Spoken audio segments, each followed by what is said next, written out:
주 중에 읽은 시가 있어요. 한번 제가 읽어볼게요. 이 자리에 있는 여러분들도 아마 많이 동감하실 거예요. 제목은 국수가 먹고 싶다예요. 여기서 말하는 국수는 그냥 단순히 음식이 의미하지 않아요. 잘 들어보세요. 제목이 국수가 먹고 싶다. 이상국. 사는 일은 밥처럼 물리지 않는 것이라고 하지만 때로는 허름한 식당에서 어머니가 끓여주는 국수가 먹고 싶다. 삶의 모서리에 마음이 다치고 길거리에 나서면 고향 장날 소 팔고 돌아오듯 뒷모습이 허전한 사람들과 같이 국수가 먹고 싶다. 세상은 큰 잔치집 같아도 어느 곳에선가 늘 울고 싶은 사람들이 있어 마음의 문을 닫히고 어두움이 허기 같은 저녁 눈물 자국 때문에 속이 훤히 들여다 보이는 사람들과 따뜻한 국수 먹고 싶다. 이 시대에 살고 있는 많은 사람들이 여러 가지 이유로 해서 지쳐있는 그들을 향해서 국수를 통하여서 조금이나마 위로가 됐으면 하는 마음으로 아마 시를 적은 것 같습니다. 이 자리에 있는 여러분들은 어떠십니까? 같은 시대에 같은 것을 바라보면서 같은 것을 경험하면서 같은 것 때문에 마음 아파하고 있는 우리도 어느덧 하늘을 향해서 뭔가 따뜻함을 기대하고 나를 알아주고 나를 위로해주고 나에게 힘이 되어주는 그 무언가를 그리워하는 것이 우리들의 마음입니다. 오늘 본문에 두 군데인데요. 두 인물이 나와요. 노아하고 바나바라는 인물이 나옵니다. 창세기에 나와 있는 노아라는 인물은 말 뜻은 안식, 쉼이라는 뜻인데 안식이라는 뜻은 히브리어 말로 위로라는 뜻과 동일한 단어입니다. 그래서 노아의 뜻은 위로입니다. 위로할 것이다. 우리를 위로할 것이다 라는 뜻이에요. 그리고 바나바도 개역 개정 성경, 제가 읽어드린 성경은 개역 한글 옛날 버전이고 요즘 번역되어 있는 개역 개정 성경에 이렇게 나옵니다. 키프로스 태생으로 레위 사람이요 사도들에게서는 바나바 곧 위로의 아들이라는 별명을 가진 요셉이라고 나와요. 즉 바나바라는 말뜻도 위로예요. 위로를 하는 사람들이라는 뜻이에요. 성경을 자세히 보면 연약한 인간들이 힘을 받을 때가 언제냐, 언제 든든하고 언제 힘을 얻는 사람들이 되냐, 하나님을 알아갈 때. 근데 문제는 하나님을 인간이 피조물이 조물주인 하나님을 안다고 생각하시면 그거는 하나님이 아닙니다. 하나님은 우리가 알 수가 없습니다. IQ, 지식으로는 도저히 근접할 수 없는 경외한 그분이십니다. 우리가 하나님의 말씀대로 하루하루 살다 보면 체득되는 것이죠. 알아가는 거죠. 깨달아가는 거죠. 마찬가지입니다. 노아도 오랜 세월 동안 오랜 세월이 지나서 아버지 하나님의 그 깊고도 깊은 경륜을 알 수밖에 없었습니다. 그 당시에 노아가 살던 그 당시에 그 시대만 잘라서 보면 이해할 수 없는 많은 일들이 있었지만 지나고 보니까 한참 뒤에 지나가 보니까 하나님이 이런 뜻이었구나를 알게 되는 것이죠. 이런 겁니다. 한국에 지성인 중에서 최고의 지성인이 있어요. 그 지성인은 기독교인들을 비난했습니다. 기독교, 사랑의 하나님께서 6.25 전쟁 났을 때 400만 명, 500만 명이 죽어나갔을 때 하나님은 뭐 했느냐 라고 비아냥거렸습니다. 하나님은 잔인한 분이다. 그러므로 우리가 신뢰할 수 없다라고까지 그분이 비난을 했어요. 근데 그 분이 손주의 질병과 딸의 딸의 아픔을 통해서 인간의 실존, 사람이 죽는 거구나, 죽음 앞에 다 흔들리는 거구나, 이 실존을 깨닫고 하나님께로 돌아왔습니다. 그래서 그분이 도쿄에서 세례를 받았죠. 그래서 그분이 지성에서 영성이라는 책을 적어서 많은 한국에 있는 지성인들, 안티 기독교인들에게 하나님이 누구인지를 오늘 이 시간까지도 많이 간증하고 다니십니다. 노아도 마찬가지예요. 노아? 하나님이 물로 쓸어낸 거 아니야? 노아 때 하나님께서 물 홍수를 통해서 이 세상의 모든 사람들을 다 쓸어낸 거 아니야? 하나님 무섭고 하나님 두려운 분 아니세요? 라고 많은 사람들이 얘기해요. 그 토막만 보면은 우리가 오해할 수 있는데 하나님의 큰 경륜을 보면 그렇지 않아요. 죽음? 하나님을 모르는 사람들에겐 두려운 거죠. 하지만 하나님을 알고 있고 하나님을 아버지로 모시고 있는 우리들에게 죽음은 천벌이 아닙니다. 죽음? 크리스찬들에게는 죽음? 벌 아닙니다. 두려운 거 아니에요. 죽음? 그 이후에 그립도록 그립고 그리운 아버지 하나님과 영원히 살아가는 그 세상에 들어가는 축복의 무리죠. 그런 의미에서 볼 때 죽는다, 성경에서 죽는다, 이거 그 하나 가지고는 불쌍하다, 안 됐다 얘기할 수 있는 게 아닙니다. 적어도 크리스찬, 나는 하나님을 아버지로 모신다 라고 얘기하면 죽음은 무서운 게 아닙니다. 그렇게 우리가 시시한 인생이 아니라는 겁니다. 우리가 병 때문에 죽습니까? 그냥 우리 몸에 바이러스가 들어와 갖고 그 바이러스가 내 몸에 있는 기관을 망쳐서 세포가 죽어서 죽는 게 아닙니다. 병 때문에 죽지 않아요. 하나님이 불러줘야 가는 인생이죠. 그러한 마음을 가지고 이 본문을 보면 뭔가 좀 마음에 와닿기 시작해요.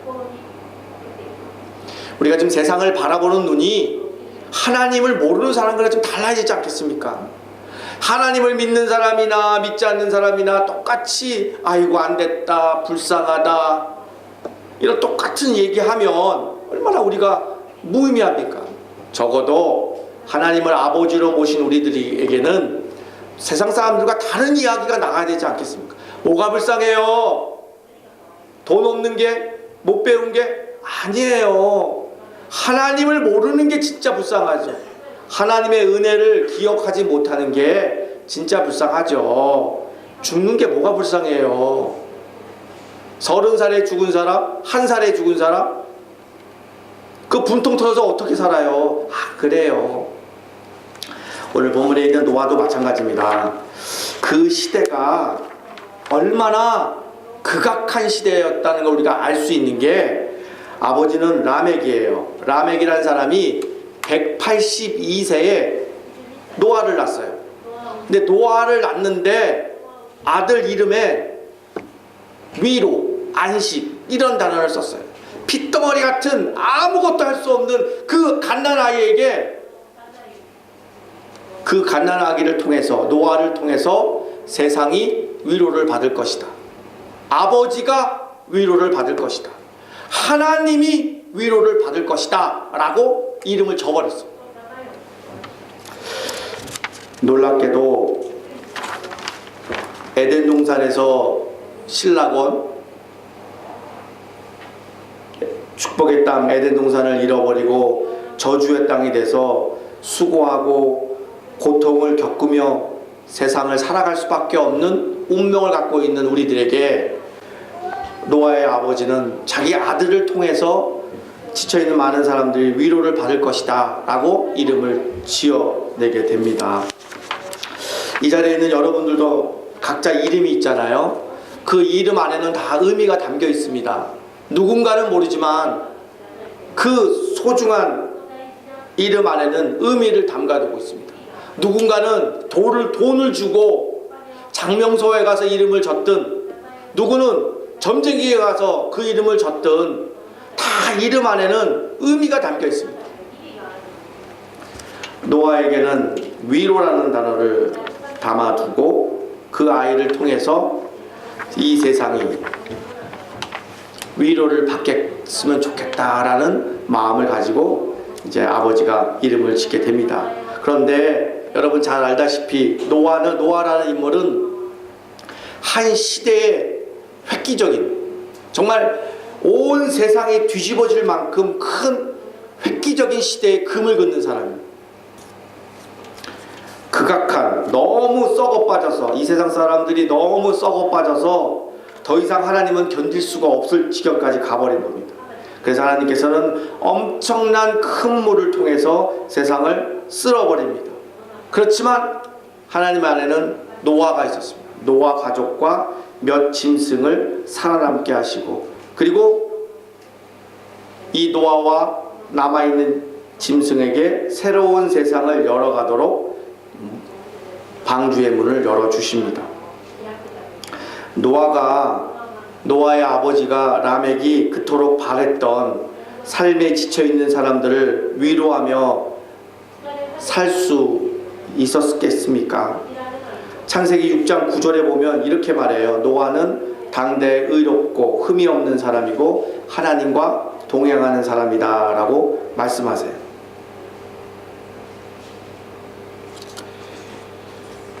아마 그 당시에 가장 힘든 분은 하나님이셨을 겁니다. 하나님이 가장 힘드셨을 겁니다. 세상을 보고 사람들을 보고 허망하고 허탈하셨을 것입니다.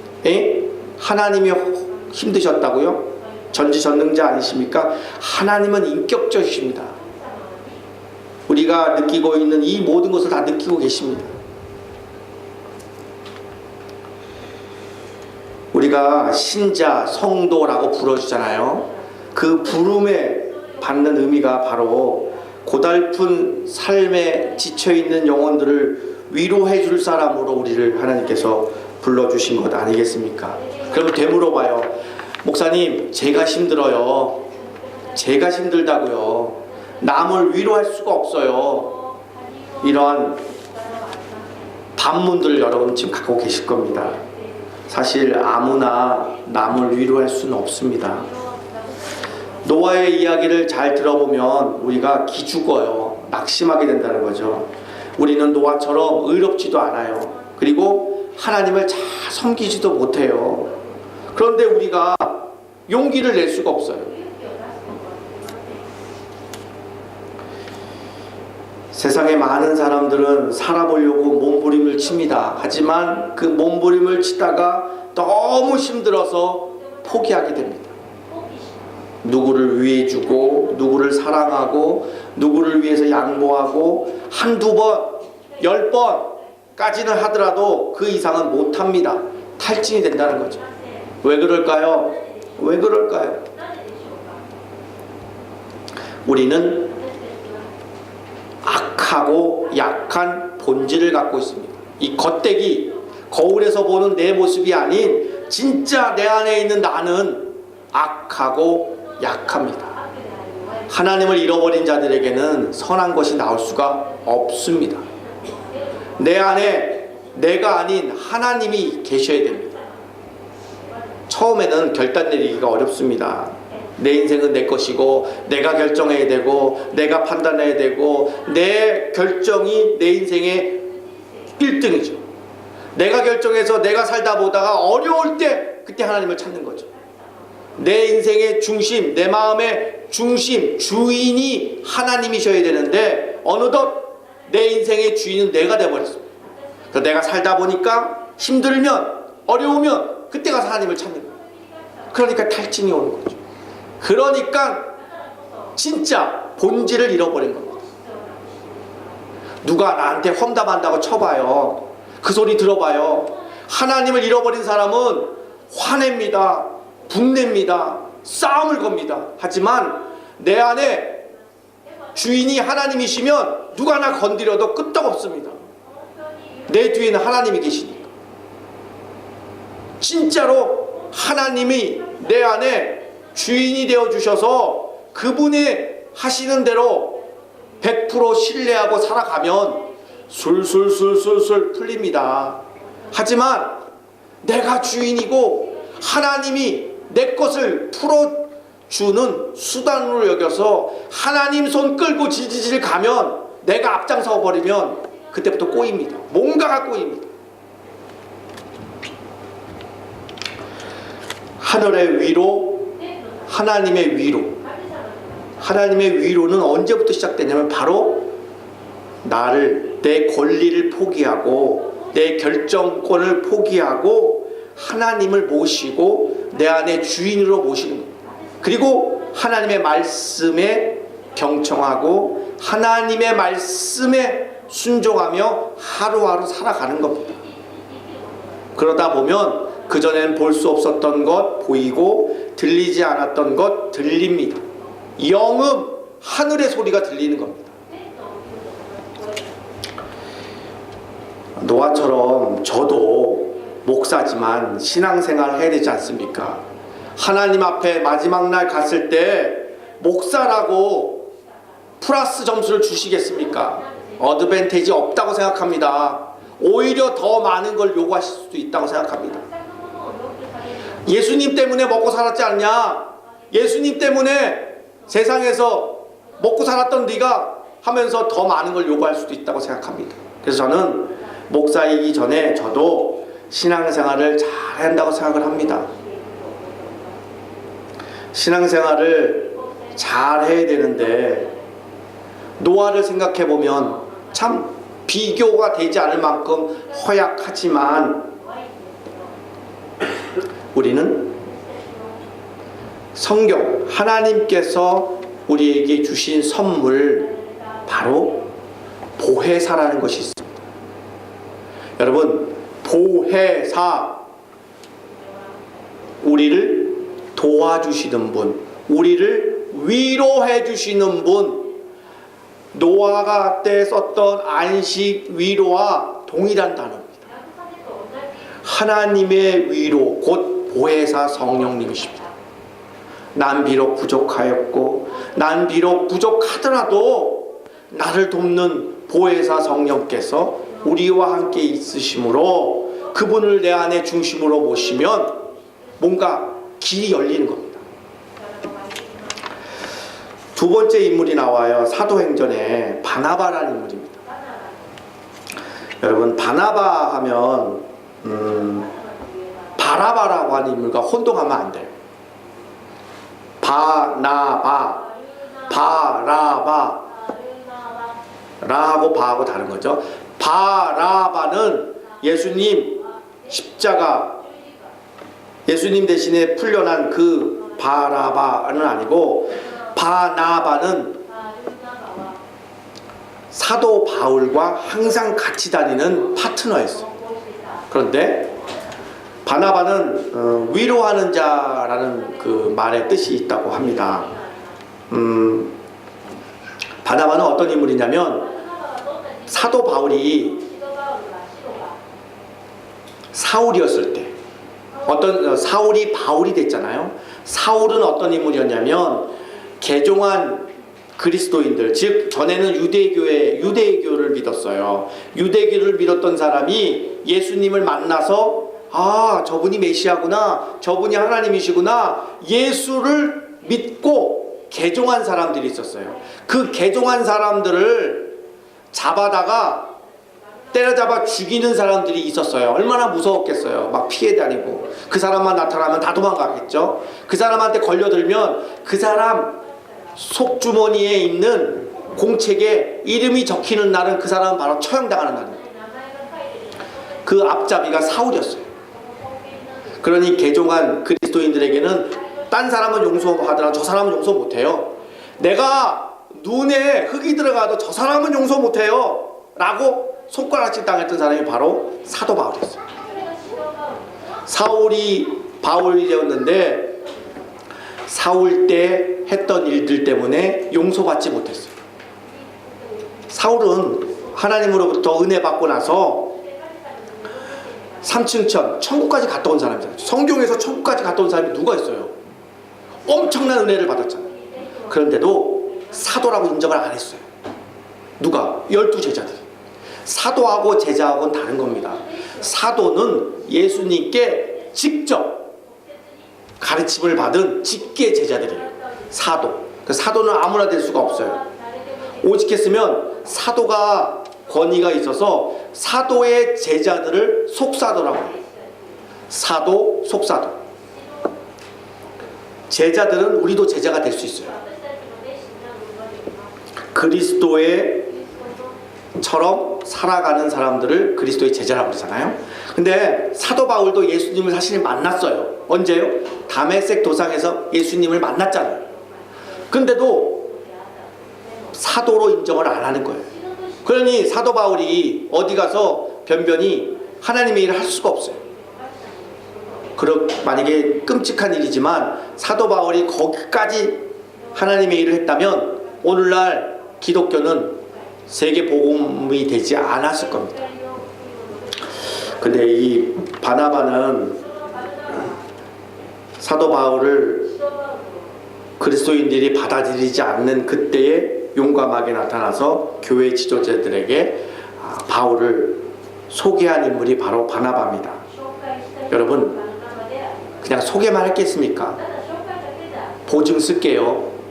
저 사람 사고 치면 제가 대신 보증 쓸게요.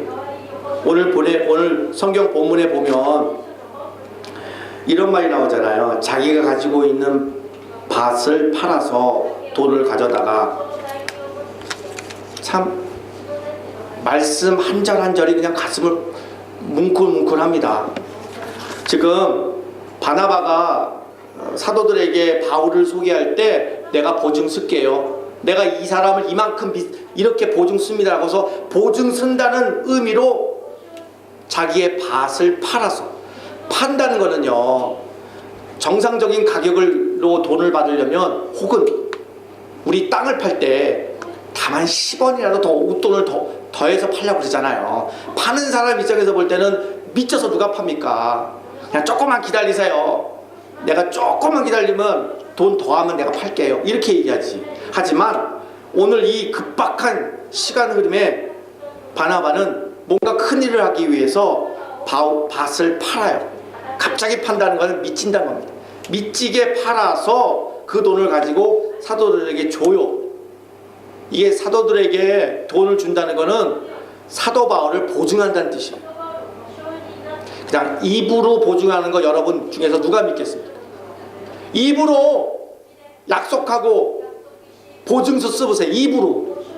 뒤돌아서면 없던 걸로 치는 거 아닙니까? 쉽지 않아요. 그런데 오늘 본문에는 바나바는 자기가 가지고 있는 재산을 다 내놓고, 그만큼 바울을 내가 보증합니다. 나는 이 재산을 다 내놓고 이제 바울과 같이 떠납니다. 라고 하는 것이죠. 바로 바나바는 바울을 위로하는 사람이었어요. 위로의 아들이라고 말하고 있는 바나바는 위대한 사도 바울을 진정 위로하는 사람이었어요. 아무도 가까이 하지 않고, 아무도 말도 걸지 않고, 아무도 말도 섞지 않는 외로운 사도 바울에게 다가가서 자기가 가지고 있는 재산마저도 다 내어놓고 보증서 줬던 사람입니다. 위로, 국어 사전에 보면 이런 말이 나와요. 위로란 뭐냐? 따뜻한 말, 따뜻한 행동, 괴로움을 덜어주거나 슬픔을 달래줌이라고 풀어줍니다. 그런데 위로는 입으로만 하는 것이 아니라 진정 실제 행동으로 나와야 진정성이 있습니다. 구약에서는 위로하다 이렇게 말하는 것이 용기를 주다, 격려하다 또는 돕는다 라는까지도 포함을 하고 있습니다. 그런 의미에서 성령 하나님, 보혜사, 위로의 영, 우리를 도와주는, 우리를 위로하는 영이 지금 이 시간 우리와 함께하고 계시는 것이죠. 예수 그리스도께서 말씀하시지 않습니까? 내가 죽어서 하나님 우편에 가도 걱정하지 마라. 하나님이 너에게 주시는 선물 더 좋은 것이 올 것이다 라고 말한 것이 바로 보혜사 성령님이십니다. 은혜를 우리에게 주시는 스승님, 우리를 도와주시는 분이라고 표현하는 것이 바로 성령님이십니다. 사랑을 해본 사람만이 남을 제대로 사랑할 수 있습니다. 사랑받아본 경험이 없는 사람은 남을 제대로 사랑하기 힘듭니다. 여자들은 모르겠지만 남자들끼리 모이면 여자 얘기합니다. 아니요, 우리 말고 어린 청소년들이요. 청소년들이 모이면 여자 얘기하는데 그 중에서 가장 그럴싸하게 호감있게 얘기하는 연애쟁이 1등이 있습니다. 공통점이 있습니다. 실질적으로 여자친구는 없습니다. 교과서에서 책에서 본 얘기만 하는 겁니다.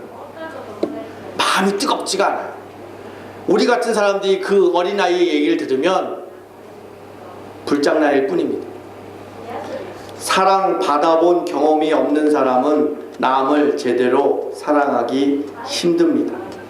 하나님께 진정 위로를 받아본 적이 없는 사람은 하나님의 이름, 하나님 하면 마음이 울적거리고 마음이 설레임이 있을 수가 없습니다. 정말 여러분, 이 자리에 있는 여러분들이 진정 하나님의 자녀라면 이름뿐인 그런 그리스도인이 아니라 실질적으로 하나님께 신이 위로받는 인생 되기를 간절히 축원드립니다. 인간이란 어느 때 어느 곳에 살든지 괴로움은 늘 있습니다. 더군다나 혼란스러운 이 시대에 살고 있는 지쳐있는 삶에 지쳐있는 사람은 차고 넘칩니다. 우리 스스로도 하루하루 살아가는 것이 힘겹습니다. 우리가 만나는 사람들마다 우리가 듣는 얘기는 다 힘든다는 얘기만 듣습니다. 아유 재밌어요, 신나요, 이런 얘기 듣는 사람은, 하는 사람은 오히려 이상하게 보입니다. 정신 나간 사람 아닐까? 아무 생각도 없이 살아? 왜 재밌고 즐겁다고 얘기하지? 많은 사람들이 힘들다, 어렵다 이런 얘기를 듣습니다. 더군다나 지쳐있는 많은 사람들이 이런 얘기를 하거나 듣습니다. 어째 너는 그것밖에 안 되느냐 라는 얘기를 말하거나 듣습니다. 또는 너 그렇게밖에 하지 못하겠어 라고 이야기합니다. 이 이야기의 공통점이 뭡니까? 주눅입니다. 주눅. 나도 주눅 들었고 말하는 사람도 주눅 들게 만드는 겁니다. 여기로부터 해방되고 자유할 수 있는 힘이 어디서 있겠습니까? 많이 배운다고요? 많이 안다고요? 많이 가졌다고요? 안 됩니다. 안 됩니다. 가져본 사람을 만나보니 안 되는 거야. 근원, 본질을 갖고 있어야 됩니다. 그게 뭐겠습니까? 하나님, 하나님의 마음, 하나님의 경륜, 그분의 마음을 알고 있어야 됩니다. 사람들이 어려움을 겪으면 두 가지로 나타나요. 사람들 어려우면 똑같아요. 말하는, 행동하는 패턴이 똑같아요. 사람이 딱 어려움을 겪었다, 내 힘으로는 해결이 안 된다, 그러면 딱 첫 번째 나타나는 거는 단절, 도망가요. 끊어요. 그래서 종교에서도 밥을 끊게 하거나 사람들을 안 만나게 하거나 식구들이랑 짐 싸서 산에 올라가서 안 만나게 단절을 시킵니다. 끝은 뭐겠습니까? 허망합니다. 종교적으로 뭔가 어려움을 겪어서 단절시키면 그때뿐이지 허망합니다.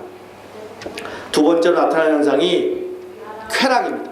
몸에 자극을 주는 겁니다. 약물이나 행동이나 여러 가지로 자극을 줘서 쾌락을 느껴서 어려운 일들을 잊어버리게 합니다. 망각시키는 거죠. 그거의 마지막은 뭐겠습니까? 몸과 마음을 망치는 것 뿐입니다. 어차피 악하고 약한 본성을 갖고 있는 우리들이 어려움을 겪을 수밖에 없는 연약함을 갖고 있는 우리들이 살아날 수 있는 유일한 길은 딱 한 가지입니다. 더군다나 그리스도인이라고 하는 크리스찬이라고 하는 우리들이 가정이나 교회나 그렇게 서로들 힘들게 할 수 있습니다. 그리하여 너나 할 것 없이 바나바처럼 위로의 아들, 나를 위로하고 나를 격려하고 나에게 용기를 줄 사람을 기다리고 있습니다. 우리를 위로할 것이다. 이렇게 갓 태어난 아들에게 희망을 걸었던 노아의 아버지처럼 오늘 이 자리에 있는 우리 모두는 나를 위로할 그 누구를 지금 기다리고 있습니다. 일찍이 이러한 위로를 갈망했던 한 사람이 이렇게 얘기합니다. 지팡이와 막대기로 나를 안위하시나이다. 간단한 얘기가 아닙니다. 안위, 위로입니다. 지팡이와 막대기로 나를 위로하신답니다. 누가요? 주의 지팡이와 주의 막대기로. 사울의 군대에게 쫓겨서 죽뚱말뚱할 그 어려운 시기에 누가 나를 안 살려주나, 누가 나를 사울의 군대에 안 보이도록 꽁꽁 안 숨겨주나, 숨을 때를 도망 다녔던 다윗이 하나님을 알고부터, 하나님의 마음을 알고부터 고백이 터져 나온 겁니다. 아하, 주님의 지팡이와 막대기가 나를 위로하시는구나 라고 고백을 하게 됩니다. 사도 바울도 아무도 자기를 믿어주지 않을 때 자기를 위로해야 될 바나바를 통해서 하나님의 위로를 경험하게 됩니다. 이제 우리 모두는 남을 위로하며 살고는 싶지만 내 자신이 탈진되어 있고 내가 아파해서 내 주위에 있는 사람을 돌아보지 못하고 살아온 우리들을 발견하게 됩니다. 사람들이 임선영, 여러분 각자를 생각할 때 어떤 사람이라고 생각하시겠습니까? 아, 저 사람을 만나면 나도 모르게 힘이 나. 저 사람이랑 얘기를 하다 보면 내가 막 용기가 생겨. 그런 인생이 되면 얼마나 좋겠습니까? 길이 있습니다. 길이 있습니다. 우리의 인생이 헛되고 탄식하며 살아갈 수 없습니다. 길이 있습니다. 길이 있습니다.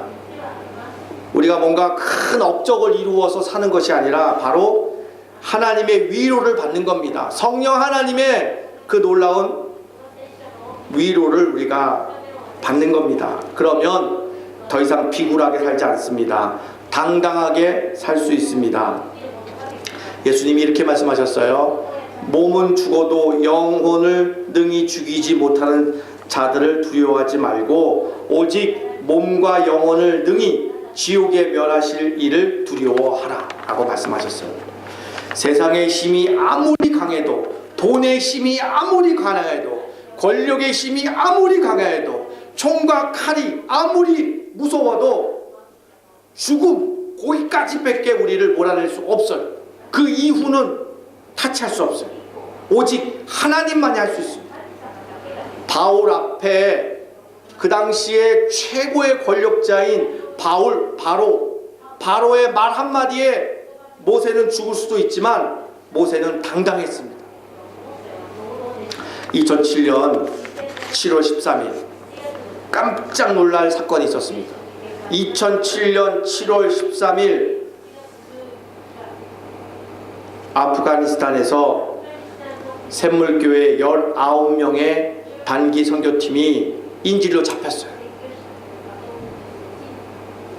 탈레반이 총과 칼로 위협하면서 극악한 분위기로 몰고 갈 때 배형규 목사님이 죽음을 두려워하지 않았어요.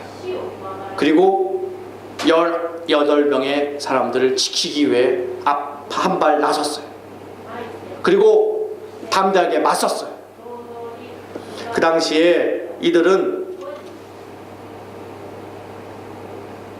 그 당시에 이들은 의료시설과 학교시설을 지어줬던 곳이기 때문에 2,000명의 사람들이 풀어주라고 탄원서를 보냈어요. 아프가니스탄 현지 주민들이 탈레반에게 편지 2,000통을 보냈어요. 그런데도 극악한 그들은 이 19명을 인질로 잡아서 자기들의 욕망을 채우기 위해서 이들을 죽음을 담보로 삼고 있을 때 배은규 목사는 나섰어요. 비굴하지 않았어요. 그리고 그들은 배은규 목사님의 목숨은 뺏어갔지만 그 영혼은 뺏지를 못했어요. 하나님께 돌아갔습니다. 배은규 목사의 마음 안에 뭐가 있었길래 두려워하지 않았을까요? 똑같은 인간인데 그가 뭘 봤을까요? 하나님의 위로. 우리는 알 수 없지만 하나님의 위로가 그에게 임하여서 그는 담대할 수가 있었던 것입니다. 여러분, 지금 두려워하는 게 뭐가 있습니까? 여러분, 재물을 잃어버릴까 두렵습니까? 명예를 잃어버릴까 두렵습니까? 아니면 혈연, 지연, 그리고 학연으로 짜여진 관계를 잃어버릴까 두렵습니까?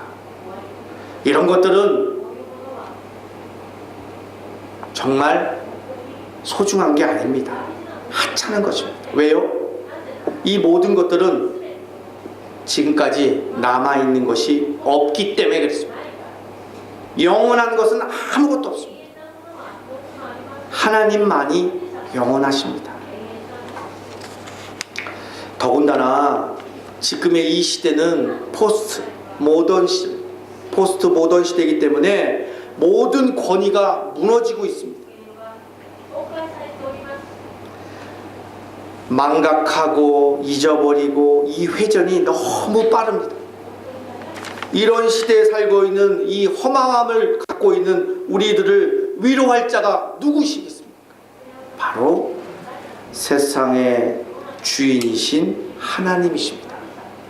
그 하나님의 위로가 여러분과 여러분의 인생 가운데 임하기를 간절히 축원드립니다. 우리가 교회, 오늘은 두 번째 교회 관한 얘기입니다. 동경제일교회는 바로 영혼을 위로하고 지역사회에 있는 우리와 같이 살고 있는 이들을 위로하는 교회로 성숙화되기를 저는 간절히 기도하고 있습니다. 동경제일교회 이렇게 생각하면 세상을 위로하는 교회, 헐벗고 못 먹고 갈 곳이 없고 마음 붙일 곳이 없는 그들을 진정, 말로만이 아닌 진정 하나님의 사랑으로 위로하는 교회라는 성숙한 교회로 진정 거듭나기를 간절히 축원드립니다.